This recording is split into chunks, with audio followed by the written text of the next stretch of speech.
3 years ago, I started learning Unreal Engine for the purpose of doing virtual filmmaking. Any environment, any character, any costume, you can do anything you want, all with the ease of just getting some guys in the studio and filming it like a normal video. But all along the way, there's been something that's bugging me. The faces. The faces are the really hard part because all the expression, emotion, connection, everything you're trying to convey in a scene really rests there. And basically, it's been pretty bad. Even with some of these new developments like the made-a-human animator. It's cool, it works really well, but is it still good enough to carry a scene, make you laugh, make you cry? Or is it stuck in that uncanny valley? All aboard! But Niko recently has shown me something that I feel could be the solution to all of this.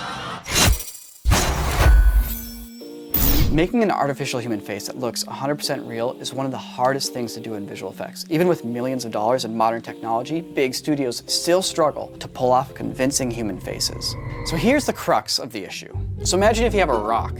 Now if I ask you how the rock is feeling, you're gonna have a hard time telling me. But if I take this marker, I draw a smiley face on the rock, and I ask you how it's feeling, now you can probably tell me. See, what I did is I added some visual features to this rock that made it look more like a human. And in doing so, I made it easier for you to empathetically connect with it. Now, if we get rid of the rock and we draw a smiley face on a cartoon character instead, by adding even more human features, now our ability to empathetically connect is growing even stronger. So now let's add color, shading, texture. The image will be so much higher fidelity, it'll look so much more human, and our ability to empathetically connect with it should just be going off the charts, right?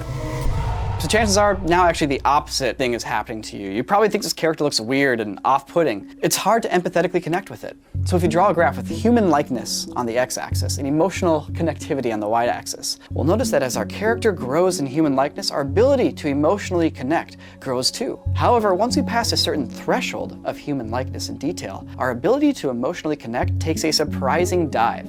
And this is called the uncanny valley. In order to beat this off-putting instinct that we have, artists have to either stylize their characters to keep them cartoony or render them so realistically that we cannot tell the difference, which is an almost impossible task. But I've been seeing different technologies pop up out there, and I have an idea of combining them in a way that I have not yet seen anyone do that might be able to solve this problem. So this experiment starts with the idea of deepfakes. We've seen it before, people putting a deepfake on a really nice 3D model from like ILM or something like that, and it makes it better. But the problem is deepfakes take days to train and they take thousands of pictures, and it's a really painful process. But there's a new piece of technology that came out this year, and it's called Inside Face. It only needs one picture. So rather than having to train up a whole model, all you have to do is give it one picture and then hit go. You can start processing a face. If deepfakes make 3D animation from films look really good, what happens if we use Inside Face on like a metahuman model from Unreal? So we're gonna do an experiment. We're going to make a metahuman model of Dean, and we're gonna take a photograph of Dean. We're going to see if we can upgrade the quality of that 3D model to look more human. I've been suspicious. Sam grabbed me to photo scan my likeness. It used to be, if somebody was doing a photo scan of you, they just have that 3D model, but now you never know. You're in on this? I'm in the loop, so you're in on this? Is everybody in this? Man, I don't even know what this is, man. What the f***, dude? I'm just a real guy hanging out. Dude, what am I? Am I in a computer? Okay. Oh, Keep it up! Go! I thought the deepfake was uncanny. The guy underneath. Keep the monster in his hole. This is done with just one picture. No trading. The goal here is not to duplicate you. The goal is just to make a person that has crossed the uncanny valley. I think that you have set up a nice little tent at base camp. You are making progress towards the summit. There's things we can do to make this look and appear better. So I think there's still hope. So after seeing all these initial tests, we all got together and did some of these face morph effects on some of our favorite games. And, well, in some cases, the results were really promising. And I mean, especially with the Starfield footage that I provided. So that kind of got me the idea, like, why don't we just go back and do a classic video game short, but done all with mocap, all in Unreal Engine, and kind of make a piece designed to really put this face morph stuff to the test and see if we can get some really lifelike faces once and for all. Right here, exactly where we discussed. This is the first time that I've ever done any facial capture acting for anything in Corridor. It's always hard to say, like when you're in it, you don't know if it's any good. So The creative emotional roller coaster. Like any good roller coaster, it starts with a big hill. You come up with an idea, click, click, click, click, we're rolling up. And once you're done filming, you start going down. You look at your footage, oh God, that's awkward. Like this is nothing like what I was intending it for it to be. You know, that's a thing you go through when you make a video. When you do a video with mocap, it's like, you know those roller coasters designed to kill people? while the guys are talking about what's uncanny, let's talk about what's canny. Can ye make your own website? Well, you can now with Squarespace, today's sponsor. A lot of people don't know, but before I started working at Corridor, I was doing a lot of freelance work on the side. And I actually use Squarespace to build my website. I'm not a coder. I don't have the coder brain. I want to click, drag, and look fab. And that's what Squarespace does. You can get started with one of their professional website templates with designs for literally every category and use case. Then customize the look, update the content, and add features to fit your unique needs. So your idea, your brand, and your business stands out online on any device. Computer looks fantastic. Phone, ta-da. iPad, you're a freak, but I'm in. It looks great on any device. And you got hoodies no one wants? Easily sell custom merch. Whether you sell physical, digital, or service products, Squarespace has the tools you need to start selling online, baby. Make that paper. Don't slow down. Squarespace speeds you up. And if you're really trying to build the community, what about member areas? Monetize your content by selling membership access to exclusive sections of your website. It's like in those old movie stores where there was a curtain at the back for adults only. I don't know what was back there,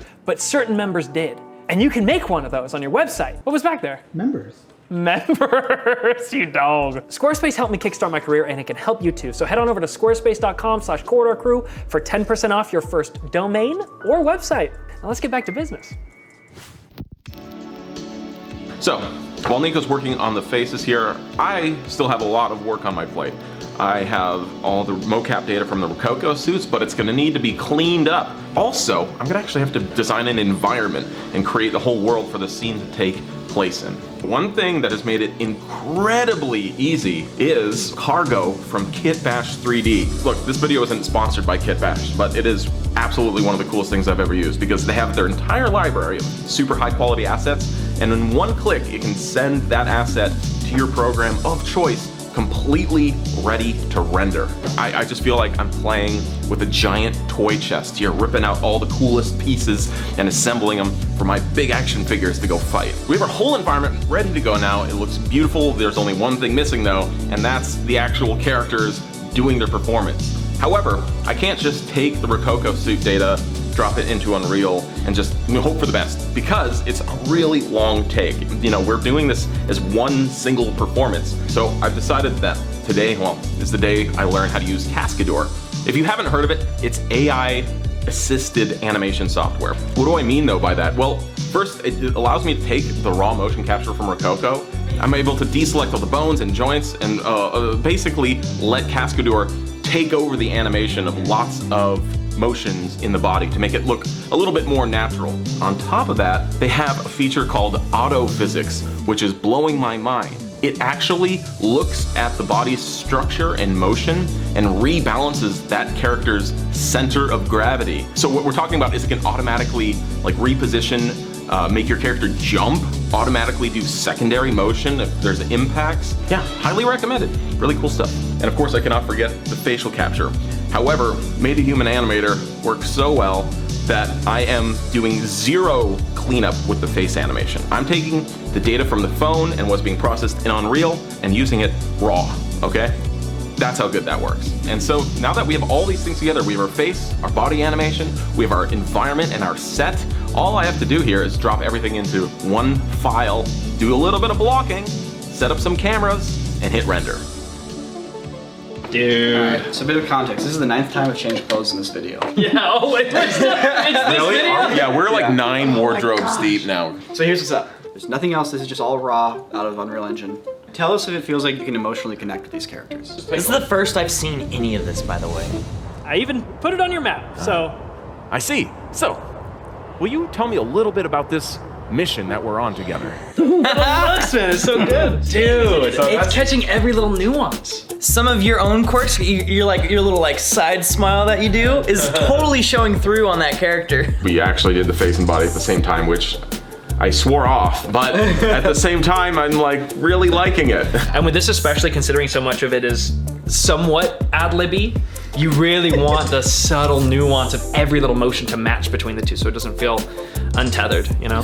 So Sam, you've brought together all these different stacks of like technology to achieve something that's like insane for one person. It's like a Jenga tower.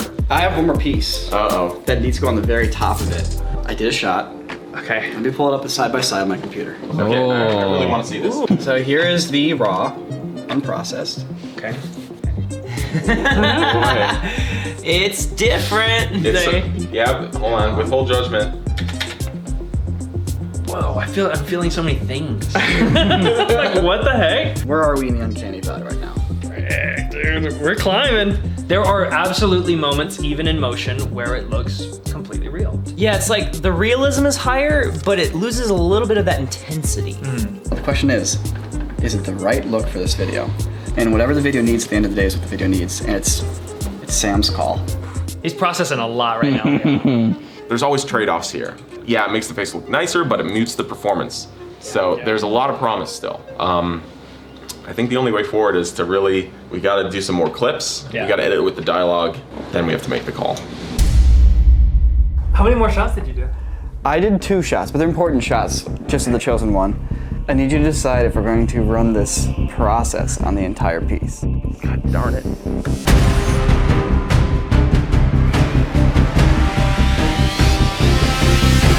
Looks great. Approved! Oh, shoot! All right. Well done. I mean, we still haven't watched it with audio. Will you tell me a little bit about this mission that we're on together? Well, after months of fighting side by side against the United Colonies, funny. today Pretty good. Here's the thing, it works great for this character. It does. It doesn't work for this character. The expressions that Jordan is making are not coming through. I gotta sleep on this. One more outfit change? I'm gonna need one more outfit. It's so hard to tell, like, this whole thing! Ugh! What? God, I hate decision. So Sam, here's an idea. Let's make an export of this.